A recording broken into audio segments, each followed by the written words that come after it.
नमस्ते दोस्तों, मैं एस्ट्रो ज्योति आज की बात में आप सबका स्वागत करती हूँ। आइए आज की बात कर लेते हैं। आज बड़ा ही अच्छा दिन है, शुभ दिन है, रविवार का दिन है। रविवार के दिन सूरज की ऊर्जा ले लीजिए, मंत्र जाप कीजिए, ओम घृणी सूर्याय नमः। उनको अर्घ देना है, मंत्र जाप करना है, फिर 3 बार गायत्री मंत्र का जाप करें और दिन सफल करें। वास्तु की बात करें तो उत्तर पूर्व दिशा में मिट्टी की चीज रखने से क्या फल होता है? इस दिशा में वास्तु संबंधित समस्याएं सारी दूर हो जाती हैं। जीवन में आने वाली परेशानियों से छुटकारा मिलता है। तो उत्तर पूर्व में मिट्टी की कोई चीज रखने से सारे परेशानियों से छुटकारा मिलता है। परिजनों का काम में कोई रुकावट नहीं आती है। इसका लाभ घर के सबसे छोटे बेटे को मिलता है। सेहत के मामले में हाथों को इसका लाभ मिलता है। हाथों से संबंधित कोई प्रॉब्लम नहीं होता है। ये थी वास्तु की बातें। अब योग और तिथि की बात कर लेते हैं। अश्विन कृष्ण पक्ष की द्वादशी आज शाम 4:45 तक रहेगी। आज द्वादशी तिथि वालों का श्राद्ध किया जाएगा।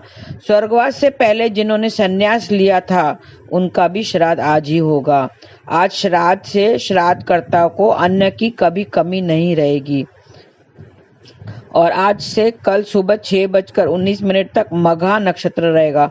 मघा 10वां नक्षत्र है। इसका प्रतीक चिन्ह राज सिंहासन को बताया गया है। और इस नक्षत्र में तालाब बनवाना, कुएं खुदवाना, चिकित्सा का काम करना, लेखन, शिल्प आदि से संबंधित कार्य करना शुभ माना गया है। इसका स्वामी केतु है और इसका अधिपति देवता पितरों को माना गया है। मघा नक्षत्र के जातक सामाजिक व्यवहार में अच्छे दिखे जाते हैं। इसका संबंध बरगद के पेड़ से बताया गया है। तो बरगद के पेड़ को नमस्कार करें, उसकी शुभ फलों की प्राप्ति होगी। आज के दिन मघा श्राद्ध भी किया जाएगा। मैंने बताया था कुछ नक्षत्र ऐसे शुभ होते हैं जिसमें श्राद्ध करने से भी पुण्य मिलता है। तो मघा नक्षत्र उनमें से एक है। मघा श्राद्ध भी किया जाएगा। मघा नक्षत्र के दौरान श्राद्ध करना बहुत ही पुण्यकार माना जाता है। इससे श्राद्धकर्ता का स्वास्थ्य हमेशा अच्छा रहता है। इससे कार्य सीखने और करने में खूब मन लगता है। साध्य योग में कार्य करने में खूब मन लगता है। साध्य योग भी है, इससे कार्य सीखने या करने में खूब मन लगता है। आज आपको सूर्यदेव को जल अर्पित करना है। आज रविवार के निमित्त आज आपको मान सम्मान अगर पाना है तो सूर्यदेव को जल अर्पित करना है। और 3 बार गायत्री मंत्र का जाप जरूर करें तो मान सम्मान मिलेगा। आज सूर्यदेव को जल अर्पित करें। जरूरतमंद को कुछ मीठा भोजन खिलाना चाहिए। और सूर्य का मंत्र जाप कीजिए, ओम राम रीम रोम सह सूर्याय नमः। तो कैरियर में सफलता मिलेगी। मंदिर में गुड़ का दान करना चाहिए तो रिश्ते अच्छे बनेंगे। और मंत्र जाप कीजिए, ओम रीं घृणी सूर्य आदित्याय श्रीम। ओम रीं घृणी सूर्य आदित्याय श्रीम ऐसा जाप करेंगे तो रिश्ते मजबूत बनेंगे। और 12 मुखी रुद्राक्ष की धूप दीप से पुष्प से पूजा करें और फिर रुद्राक्ष को गले में धारण कर लें तो आप तेजस्वी बनेंगे। बच्चों के हाथ से मंदिर में गुड़ का दान कराएं तो बच्चों में कॉन्फिडेंस बढ़ेगा। क्योंकि सूर्य किसका कारक है? कॉन्फिडेंस देता है, मान सम्मान देता है, पिता का कारक है। तो आज पिता का आदर कीजिए, उनका आशीर्वाद लेकर ही बाहर निकलें। और गुड़ दान करने से भी आपको तरक्की मिलेगी। बच्चों में कॉन्फिडेंस के लिए एक मंत्र है, ओम घृणी सूर्याय नमः ऐसा जाप करें। आज सूर्य भगवान की पूजा करनी चाहिए। और बरगद के पेड़ के पास जाकर नमस्कार करें तो धन संपदा में बढ़ोतरी होगी। घी का एक दीपक भी जलाएं। आज 7 बच्चों को केले दान करें तो आपके मन में कॉन्फिडेंस बढ़ेगा। और उन केतु का मंत्र जाप करें, ओम स्त्राम स्त्रीम स्त्रौम सह केतवे नमः ऐसा जाप करें। सोते समय सिरहाने के पास बर्तन में जल रखें और सुबह को जल बरगद के पेड़ के जड़ में डाल दें तो आपके लोगों का साथ भी मिलेगा। दुर्वा से बनी हुई गांठ और एक हल्दी मिला हुआ जल लें और जल से भगवान गणेश को दुर्वा के मदद से जल को भगवान गणेश की मूर्ति पर छींटा मारें तो आपको अगर कुछ खास काम है तो उसका उचित फल भी मिलेगा। भगवान को बेसन के लड्डू का भोग भी लगाएं। बरगद के पेड़ की 7 बार कच्चे सूत लपेटें तो आपके जीवन साथी से संबंध सुधरेगा। उसकी परिक्रमा करें और प्रणाम करें 7 बार। तो ये थे छोटी सी बातें। आज बरगद के पेड़ की भी पूजा करनी है, क्योंकि मगा नक्षत्र का संबंध बरगद के पेड़ से बताया गया है। तो आज मगा श्राद्ध भी है, आज द्वादशी श्राद्ध भी है, तो आप श्राद्ध कीजिए और पुण्य कमाइए, पितरों को खुश कीजिए और उनको मोक्ष दिलाएं। तो ये थी आज की खास बात। अब कृष्ण कथा में थोड़ी सी और ज्ञान की बातें कर लेते हैं। श्री कृष्ण कहते हैं, जिसने जीवन भर ईश्वर को याद किया है उसे अंत समय में भी श्री कृष्ण याद आता है, और जो अंत समय में श्री कृष्ण को याद करता है तो वो उसके धाम में जाते हैं। तो श्री कृष्ण के धाम में पहुंचने के लिए आपको जीवन भर पहले तो उसको ईश्वर का नाम याद करना पड़ेगा, नाम जाप करना पड़ेगा, तभी तो अंत समय में नाम याद आएगा। किसके मुख से नाम निकलता है अंत समय में?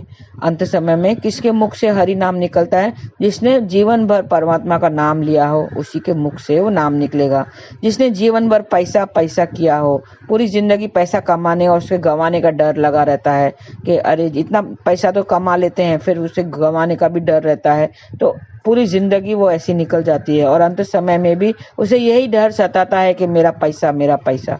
तो प्रभु की याद कैसे आएगी? तो अंत समय में हमें प्रभु को याद करना है, मतलब फिर उसे जन्म लेना होगा।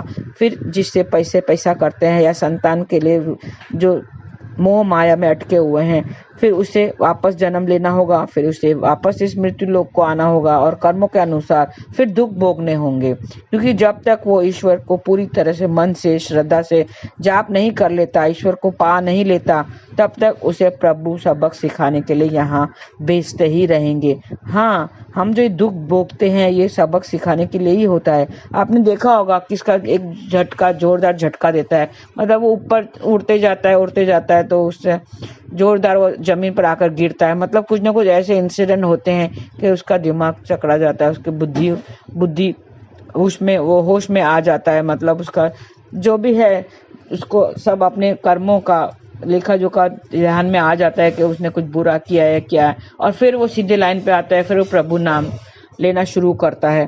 तो जिससे पहले ही कि समय हमें सबक सिखाए, हमें खुद ही सीखना होगा। हमारा लक्ष्य क्या है ये हमें पता होना चाहिए।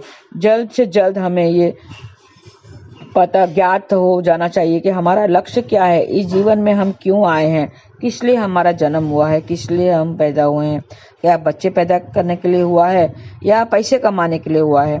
नहीं, ये तो सब कर्तव्य है, ये तो साथ साथ चलते ही रहना चाहिए, ये तो सब निभाना ही पड़ेगा।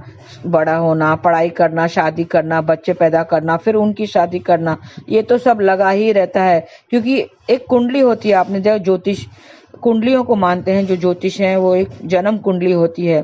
तो सपोज और एक गोचर होता है, गोचर मतलब ट्रांजिट। जन्म कुंडली क्या होती है मैं थोड़ा सा आपको बता दूं जिन्हों नहीं पता है। जन्म कुंडली क्या होती है, वो प्रॉमिस होता है, स्क्रीनशॉट होता है, ग्रहों का एक स्क्रीनशॉट निकल जाता है, ये ग्रह ये स्थिति में है। 12 घर होते हैं, 27 नक्षत्र होते हैं, तो इस घर में इस भाव में बैठा हुआ है, वो एक प्रॉमिस होता है कि आपको कुछ ना कुछ मिलने वाला है। इस पे अगर सेकंड हाउस में बैठा वो धन का भाव है तो आपको धन मिलेगा, ये सब आपको प्रॉमिस है। कहीं आपको किधर 8वें भाव में कोई ग्रह बैठा हुआ है तो आपको बड़ी बीमारी मिलेगी, 6ठे भाव में अगर बैठा हुआ है तो छोटी बीमारी मिलेगी। तो ये स्क्रीनशॉट है कि आपको प्रॉमिस है ये मिलेगा, लेकिन कब मिलेगा वो गोचर और दशा देखी जाती है। तो गोचर भी होता है ट्रांजिट। अभी आजकल के जो ग्रहों की पोजीशन है, केतु सूर्य और बुध के साथ बैठा हुआ है, मतलब बुध सूर्य और केतु के साथ है, तो उस हिसाब से ये गोचर चल रहा है। तो अभी केतु सूर्य और बुध के साथ है, ठीक है, और माँ एक बच्चे को जन्म देती है, ये माँ का गोचर चल रहा है कि ये पोजीशन है ग्रहों की। और इस समय अगर वो बच्चे को जन्म देती है, अगर बच्चे को जन्म इस वक्त देती है, तो बच्चे का जो पैदा होता है उस वक्त स्क्रीनशॉट निकल जाता है, मतलब फिर उसको केतु सूर्य और बुध के साथ ही मिलेगा, वो जन्म कुंडली उसकी बन जाती है। आप समझ रहे हैं, जो माँ का गोचर होता है वो बच्चे का जन्म कुंडली बन जाती है। अगर आज के दिन बच्चा पैदा होता है तो वो माँ का गोचर बच्चे की जन्म कुंडली बन जाती है, मतलब उसका प्रॉमिस बन जाता है। मतलब हमेशा उसको तकलीफ मिलेगी बुद्धि की, या उसको सूर्य की प्रॉब्लम्स आती रहेगी क्योंकि केतु उसके साथ है, तो ये उसकी जन्म कुंडली हो जाती है।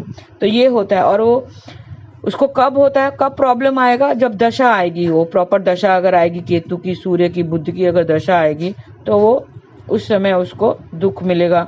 तो ये दशा क्या है? कोरियर है। एक प्रॉमिस है, जन्म कुंडली प्रॉमिस होती है। दशा क्या होता है? कोरियर। आपको पता है कि ये प्रॉमिस आपको मिलना है, ये चीज आपको मिलना है। कब मिलना है? जब प्रॉपर दशा आएगी। दशा आएगी, सपोज कुछ गिफ्ट है मैंने रखा हुआ है, वो आपको कब मिलेगी? जब आपकी शादी होगी तो आपको वो गिफ्ट मिलेगी।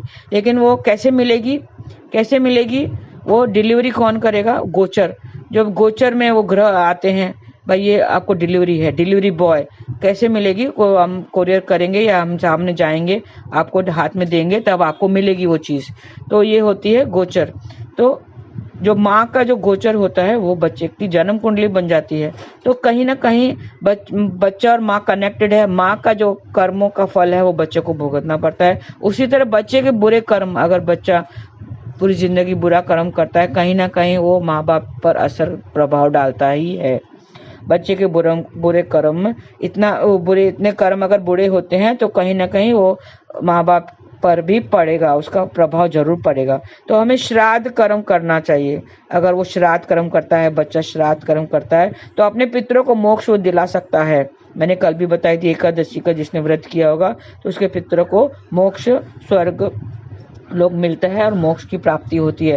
तो अब मैंने कल एक स्टोरी बताई थी कि स्वर्ग में जाओ या नरक में जाओ, लेकिन फिर भी हमें इस मृत्यु लोक को आना ही पड़ता है।